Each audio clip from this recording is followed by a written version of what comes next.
Vous connaissez Peter Pan? Voici Peter Pan. Et là, et encore là, le garçon qui ne grandit jamais, qui vole avec les fées et qui combat les pirates au cours de ses aventures. Et si l'histoire ne s'arrêtait pas là?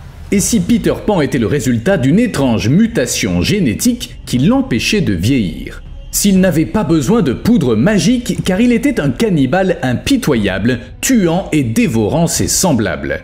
Je vous assure que c'est pas une version horrifique de ce conte classique, c'est seulement l'Australie. Il était une fois au pays imaginaire.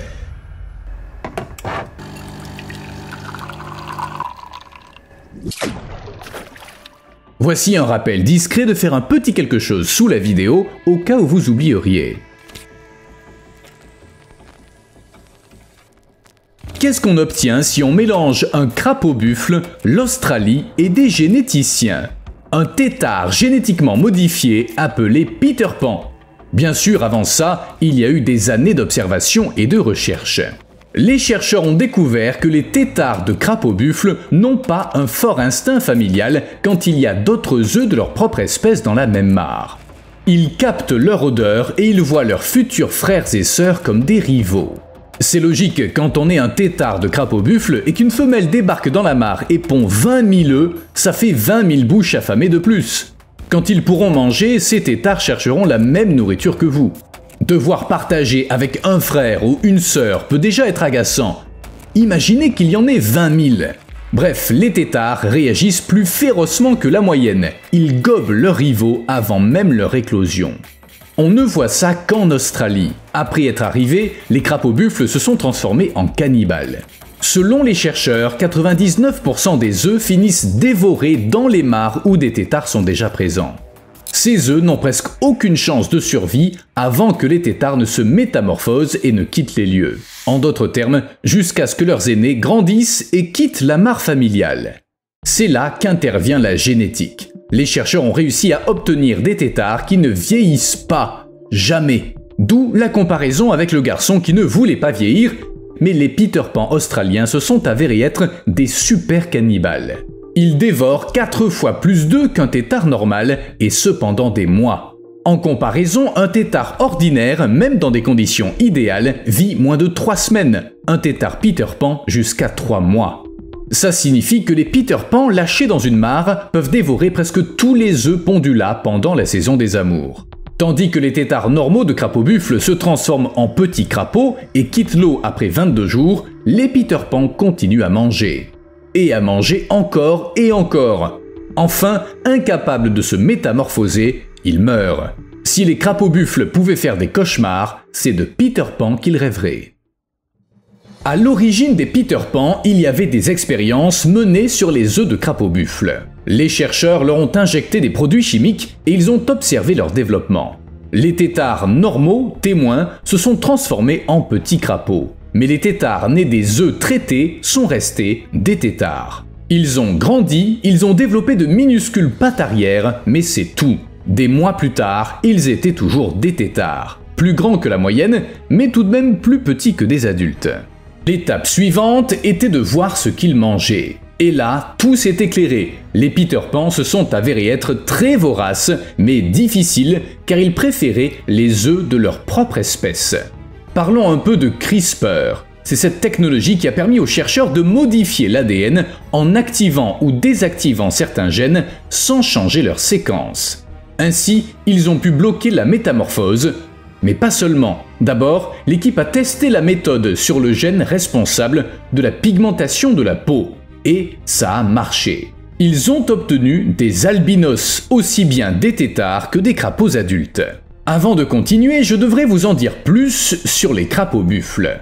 C'est l'un des nuisibles les plus connus introduits en Australie. L'espèce a été relâchée dans le Queensland pour aider l'industrie sucrière à faire face aux insectes qui mangeaient les racines. L'idée, à la base, était bonne. Dans les années 1880, l'industrie sucrière faisait face à un gros problème. Des larves de coléoptères dévoraient les racines des cannes à sucre. Puis, en 1932, un pathologiste du Bureau des stations expérimentales du sucre, Arthur Bell, a assisté à une conférence à Porto Rico. Là, il a appris comment un crapaud américain, Bufo marinus, le crapaud buffle, était utilisé pour lutter contre les coléoptères.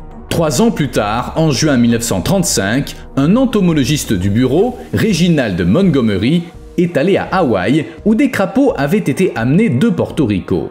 Il en a ramené un pour constituer un élevage en Australie. Ensuite, il a placé ce crapaud dans un enclos et en août, l'élevage avait déjà produit 2400 individus.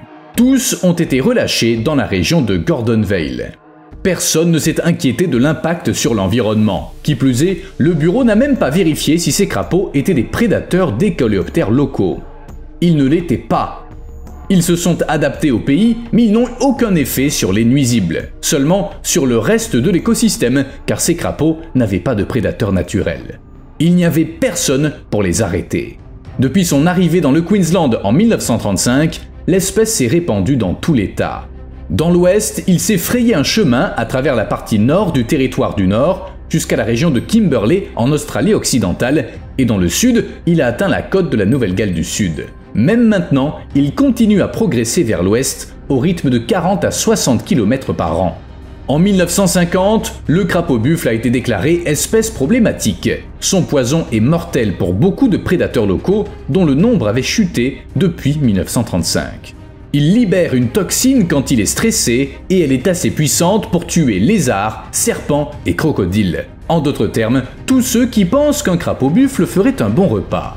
Et dans les zones urbaines, il faut y ajouter chiens et chats. Le poison est dangereux à tous les stades de la vie. Avaler la toxine peut causer tachycardie, convulsions, paralysie et causer la mort des animaux. Chez les humains, ça se limite à une forte douleur.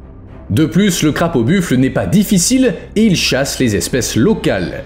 Même le gouvernement australien l'admet, une méthode de lutte unique ne verra sans doute jamais le jour. À la place, les chercheurs se concentrent sur la protection des espèces vulnérables et ils étudient les façons dont les autres animaux s'adaptent à la présence des crapauds. Actuellement, plus de 200 millions de crapauds vivent dans le nord de l'Australie. Et ce nombre progresse rapidement. Les femelles peuvent pondre jusqu'à 30 000 œufs à la fois et se reproduire 2 fois par an. Bref, l'Australie a grand besoin d'une solution. Préparer des milliers d'œufs génétiquement modifiés est un travail complexe et ingrat. Chaque œuf doit recevoir une injection pour y supprimer le gène qui produit l'hormone de métamorphose. C'est pas faisable à grande échelle. Mais les chercheurs ont eu une idée, diffuser l'hormone en question dans l'eau. Ça permettrait aux têtards avec le gène désactivé de devenir adultes. Une fois adultes, à leur tour, ils pourraient produire de nouveaux têtards, mais une fois seulement. Après ça, ils seraient incapables de se reproduire à nouveau. S'il était possible d'élever ainsi de jeunes crapauds, une couvée suffirait à produire 20 000 à 30 000 têtards modifiés. En fait, ce serait plus qu'assez pour constituer un stock suffisant de Peter Pan. Mais même ainsi, il y aurait des difficultés. Malgré cette hormone, les jeunes crapauds grandissent mal. Les chercheurs pensent qu'ils parviendront à corriger le problème et à mettre en place une production stable de têtards cannibales. Mais ça prendra du temps. De nombreux problèmes restent à régler avant que ces têtards modifiés ne puissent être utilisés sur le terrain. Les chercheurs doivent maîtriser la production de masse de Peter Pan, évaluer les effets, publier les résultats et obtenir une autorisation. Avant de relâcher les Peter Pan dans la nature, ils devront les tester sur des crapauds buffles et vérifier les effets secondaires sur la faune locale. En d'autres termes, faire ce que personne n'a fait dans les années 1930 quand on a fait venir des crapauds en Australie. Il est bon de voir que certains apprennent de leurs erreurs. Des permissions pour mener des expériences dans un cadre contrôlé ont déjà été accordées, en Australie occidentale et dans le territoire du Nord. Jusqu'à présent, les têtards modifiés n'ont pas été testés dans la nature, mais des essais sont prévus plus tard cette année après une évaluation des risques. Le département de la biodiversité, de la conservation et des sites remarquables attendra les résultats avant de décider si la méthode peut être utilisée pour contrôler la population de crapauds. Les essais de terrain auront lieu à des endroits où les crapauds ne peuvent se reproduire que dans des mares artificielles comme des retenues collinaires, au cas où il faudrait interrompre la reproduction. Et si ça tournait mal? Est-il bien raisonnable de relâcher des têtards génétiquement modifiés dans la nature? Les chercheurs admettent que l'idée peut sembler tirée par les cheveux, surtout pour contrôler une espèce invasive. Mais contrairement au forçage génétique, où on modifie l'organisme pour ne produire que des mâles ou que des femelles, cette méthode retire des gènes plutôt que d'en ajouter. Bref, les chercheurs imitent une mutation naturelle, mais en conditions de laboratoire. Quant au risque de voir les Peter Pan se multiplier, il est faible. Les conséquences génétiques seraient minimales, car ces têtards ne peuvent pas grandir et en conséquence se reproduire. Ils sont inoffensifs pour tout le monde, sauf leurs frères et sœurs. Grenouilles et poissons essaient rarement de les manger et ils ne tombent pas malades, même s'ils en avalent quelques-uns. Quand les chercheurs placent des plateaux de têtards dans l'eau, les oiseaux les ignorent et quand ils y goûtent, il ne se passe rien. Les Peter Pan sont moins toxiques que les œufs et les crapauds adultes ordinaires. Et le cannibalisme va dans le sens des chercheurs. Les Peter Pan sont faciles à attraper s'il faut les retirer de la mare à la fin de l'expérience. Ils foncent vers les pièges à appât, ce qui permet de les extraire rapidement si nécessaire. Les Peter Pan modifiés sont encore en cours de développement, mais les chercheurs ont d'autres moyens de combattre les crapauds buffles. L'un d'eux se base aussi sur le cannibalisme, mais cette fois sans mutation. En s'appuyant simplement sur le fait que les têtards s'en prennent aux œufs de leur propre espèce, les mangent et réduisent ainsi la compétition. C'est ce qu'ils exploitent. Une phéromone liée aux œufs de poisson a été identifiée. On s'en sert pour préparer des appâts. Quand un piège est mis dans l'eau, il dégage une odeur qui attire les têtards. Ils suivent la piste olfactive et se retrouvent pris au piège sans issue. Pour une meilleure efficacité, il faut placer un piège pour 15 à 20 mètres carrés de surface aquatique. La méthode donne de très bons résultats. Dans une mare, les chercheurs ont réussi à collecter 40 000 têtards en une semaine. C'est la première méthode qui permet d'interrompre le cycle des crapauds au stade de têtard. En effet, tant qu'ils sont sous cette forme, soit pendant 3 à 20 semaines, ils peuvent être retirés de l'eau en grand nombre afin de les empêcher de se reproduire. Bref, vous avez compris. Les têtards sont ensuite éliminés en étant mis au frigo pendant 12 heures, puis au congélateur. Une autre méthode consiste à utiliser des fourmis présentes en grand nombre dans le nord de l'Australie. Ces insectes sont des prédateurs voraces et ils sont une menace mortelle pour les jeunes crapauds buffles. En revanche, les grenouilles locales les craignent peu, aussi le risque écosystémique est faible. Les observations ont montré que les jeunes crapauds buffles sont plus lents comparés aux espèces locales et ils fréquentent les mêmes coins que les fourmis carnassières. Ça les rend particulièrement vulnérables. Dans certains cas, jusqu'à 90% des jeunes crapauds observés au bord de l'eau sont morts. Plus de la moitié des attaques se terminaient par la mort de l'animal et la plupart des têtards qui parvenaient à s'échapper mouraient de leurs blessures dans la journée. Quand les chercheurs ont augmenté la densité de fourmis à l'aide d'appâts, elles ont repéré presque tous les jeunes crapauds et la plupart ont été attaqués dans les 2 minutes. La raison de cette vulnérabilité est simple. Le crapaud buffle vient d'Amérique du Sud où on ne trouve pas de grosses fourmis prédatrices. Il n'a jamais développé de comportement défensif et en Australie, il est tombé dans un piège évolutif. Cependant, les fourmis ne suffisent pas à contrôler la population de crapauds buffles. Les chercheurs cherchent donc à entraîner les insectes à chasser au bord de l'eau où les jeunes crapauds se rassemblent. En d'autres termes, ils veulent dresser les insectes locaux contre l'envahisseur. Dans le nord de l'Australie, les crocodiles de Johnston ont été durement touchés par l'invasion de crapauds buffles. Dans certaines régions, leur nombre a chuté de 70% car après avoir avalé ces proies vénéneuses, les animaux mouraient. Pour y mettre fin, les chercheurs ont décidé d'enseigner aux prédateurs que manger des crapauds buffles est une mauvaise idée. Malheureusement, un crocodile qui avale un crapaud n'en tire aucune leçon puisqu'il en meurt. Alors ils ont trouvé autre chose. Une méthode d'entraînement à l'aversion. Dans la vallée de Fitzroy, les chercheurs ont disposé 2000 appâts, des carcasses de crapauds débarrassées de leurs toxines.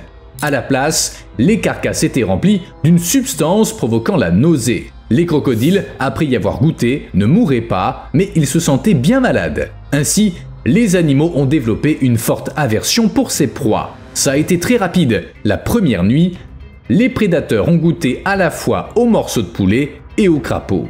Mais dès la 5e nuit, ils optaient presque toujours pour le poulet et dédaignaient les crapauds. Les résultats étaient impressionnants. Dans les régions touchées par de nombreuses morts, la mortalité est tombée à 0. Et dans celles où les crapauds faisaient leur apparition, les crocodiles n'ont subi aucune perte car ils savaient à quoi s'attendre. Une méthode similaire a été utilisée sur d'autres prédateurs vulnérables aux amphibiens vénéneux. Pendant 5 ans, les prévisions météo dans la région du Kimberley ont été nuageuses avec un risque de chute de saucisses de crapauds. Je plaisante pas, des milliers de saucisses ont été lâchées par hélico ou dispersées sur les collines de grès et dans le lit des ruisseaux pour préparer les animaux à l'invasion. L'idée était la même qu'avec les crocodiles. Ces saucisses faites de pâtes de crapaud et farcies de produits chimiques devaient enseigner aux prédateurs à ne pas manger de crapauds-buffles, avant même que ces derniers n'atteignent le Kimberley. Les chats marsupiaux du Nord et les varans des sables étaient en danger. Malheureusement, contrairement aux crocodiles, l'entraînement à l'aversion n'a pas eu l'effet escompté. Dans les régions où un tel entraînement avait eu lieu, le nombre de chats marsupiaux a chuté de 94% après l'arrivée des crapauds. Pire que dans les régions témoins, où il a baissé de 65%. Finalement, il a fallu chercher d'autres solutions. Après l'échec de l'expérience des saucisses, les chercheurs ont décidé d'étudier des espèces locales qui avaient déjà compris comment faire face aux crapauds-buffles. Certains prédateurs étaient en effet moins affectés par le poison qu'on ne s'y attendait. Ils avaient trouvé le moyen d'éviter d'être empoisonnés. Par exemple, le serpent Tropidophonis mairii, une espèce non venimeuse du nord de l'Australie, peut manger des crapauds-buffles sans en souffrir. Les autres serpents meurent après l'injection de la toxine, mais pas celui-là. Pour des raisons évolutives, ses ancêtres sont arrivés sur le continent plus tard que ceux des autres serpents australiens. Ils venaient d'Asie, où des crapauds vénéneux similaires aux crapauds-buffles étaient présents. Ainsi, ce serpent était déjà adapté aux amphibiens vénéneux. Le célèbre serpent noir à ventre rouge n'a pas évolué pour manger des crapauds-buffles. Pourtant, après l'invasion, il s'y est vite adapté. Dans les régions riches en crapauds, les serpents ont commencé à montrer une meilleure résistance aux toxines. Certains individus évitent même complètement les crapauds. Apparemment, ils y ont goûté et ils n'ont pas aimé. Autre fait intéressant, dans certaines régions, la tête de ces serpents a évolué pour être plus petite. Cette caractéristique les empêche de manger les crapauds les plus gros et donc les plus vénéneux par chance. Ils ne risquent pas d'être empoisonnés. Vous avez sûrement entendu parler des corneilles qui retournent les crapauds sur le dos pour se régaler de leurs entrailles molles et non vénéneuses, pas vrai? Mais il y a des histoires moins connues. Milan noir et Milan siffleur arrache la langue des crapauds. Et un pukeko a été vu tuant un crapaud-buffle puis aspirant la partie comestible à travers sa gueule pour nourrir ses poussins. Il n'y a pas que les oiseaux et les serpents qui ont compris comment contourner les défenses des crapauds-buffles. Certains mammifères aussi. En 2014, un ruisseau a été découvert, jonché de crapauds morts qui avaient clairement été attaqués. Chaque matin, jusqu'à 5 nouveaux cadavres étaient trouvés, tous porteurs de petites entailles. L'autopsie a montré ceci. Dans le cas des plus gros crapauds, le cœur et le foie avaient été retirés et la vésicule biliaire aux sels toxiques avait été extraite du thorax. Chez les crapauds de taille moyenne, en plus du cœur et du foie, la peau vénéneuse des pattes arrière avait été retirée. Mais les muscles avaient été dévorés. Tout ça était si fascinant qu'on a décidé de disséquer ces crapauds gorgés d'eau et pourrissants par 40 degrés. En utilisant des caméras infrarouges et en analysant les morsures, on a compris qui était le petit malin, un racali, un radeau qui ressemble à un castor en plus mince. Apparemment, même si un racali ingère de la toxine en éviscérant un crapaud, ça ne lui fait pas beaucoup de mal. Le temps presse pour mener à bien ce projet ambitieux qui vise à arrêter l'invasion de crapauds-buffles, ce que personne en Australie n'a encore réussi. Un groupe de chercheurs s'est associé avec des éleveurs et avec le gouvernement de l'État pour construire une barrière entre le désert et la mer. Ce bouclier sec est censé arrêter l'avancée des crapauds vers la région du Pilbara et protéger les espèces locales. À défaut, l'invasion pourrait entraîner 9 ajouts à la liste des espèces menacées. Le plan est en développement depuis 2016, mais il n'est toujours pas passé au stade de l'implémentation. L'idée est pourtant simple. Utilisez la bande naturelle étroite qui sépare le grand désert de sable et l'océan Indien entre Broome et Port Hedland. La zone serait impraticable pour les crapauds sans la présence d'élevages et de points d'eau artificiels sur cette bande de 40 km par 400. Il n'y a pas de source naturelle, uniquement des cours d'eau temporaires. Or, cette espèce invasive a besoin d'eau douce pour survivre à la saison sèche. Sans eau, pas de crapauds. Une expérience qui a eu lieu en 2019 a montré que sans accès à l'eau, les crapauds ne peuvent parcourir que 5,35 km en 5 jours avant de mourir. Les chercheurs pensent que tout déplacement des crapauds à travers cette bande étroite à la saison humide se verra arrêté par l'arrivée de l'hiver sec. En bref, les ressources en eau seront gérées de sorte que le bétail puisse s'abreuver, mais pas les crapauds. Et si ça marche, les envahisseurs se retrouveront le bec dans l'eau. Le projet s'appuie sur 10 ans de recherche effectuées par de nombreuses personnes.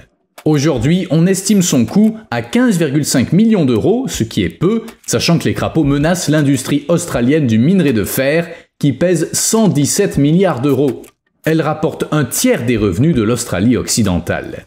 Bref, ça en vaut la peine. Le plan est de rénover les gouttières, de retirer les points d'eau creusés pour les dindes et de boucher les vieux puits artésiens pour renforcer l'efficacité de la barrière sèche. Et tout ça avant que les crapauds ne débarquent au début de la saison des pluies 2027-2028. Mais c'est pas tout. Après les expériences et les pièges, il était temps d'adopter une solution simple. Impliquer les habitants. Cette campagne s'appelle la Grande Chasse aux crapauds buffles et elle est censée rassembler les Australiens face à l'un des envahisseurs les plus destructeurs de l'île. Si les gens vont chasser au moins une fois par mois pendant la saison des amours, ils peuvent nettoyer la zone et empêcher les crapauds de s'installer. Si ces derniers ne peuvent pas pondre, les animaux locaux ont une chance de récupérer leur habitat. Cependant, c'est pas de la chasse au sens habituel du mot, il y a des règles. Les crapauds doivent être ramassés à la main, placés au frigo pendant une journée, puis déplacés au congélateur. Ils pénètrent alors dans un état de torpeur, naturel pour les amphibiens, leurs récepteurs de la douleur s'éteignent et la congélation se fait sans souffrance. On peut pas se débarrasser de tous les crapauds, mais c'est pas le but. Il s'agit de limiter leur nombre jusqu'à ce que la nature retrouve l'équilibre. Plus les animaux s'habituent aux crapauds, plus on se rapproche du but. Mais pour ce faire, ils ont besoin de notre aide. Le plus important est de ne pas se tromper de cible. Une erreur pourrait coûter la vie à une grenouille locale qui ne menace pas l'écosystème. Les reconnaître n'est pas difficile, mais il faut quand même un peu de pratique. Le crapaud buffle a des glandes à poison visibles sur son cou et il a l'air sérieux. Les grenouilles locales ont une autre allure, on dirait qu'elles sourient. En bref, pour éviter toute confusion, les organisateurs de la campagne suggèrent de se former et de rejoindre des groupes spécialisés sur Internet pour apprendre à distinguer les espèces. C'est ça qui devrait faire l'efficacité de cette méthode. Si des milliers de gens partout dans le pays commencent à traquer et à éliminer les crapauds buffles, il est possible qu'ils parviennent à sauver la nature australienne d'une invasion qui dure depuis presque un siècle. Vous me devez un like. À plus.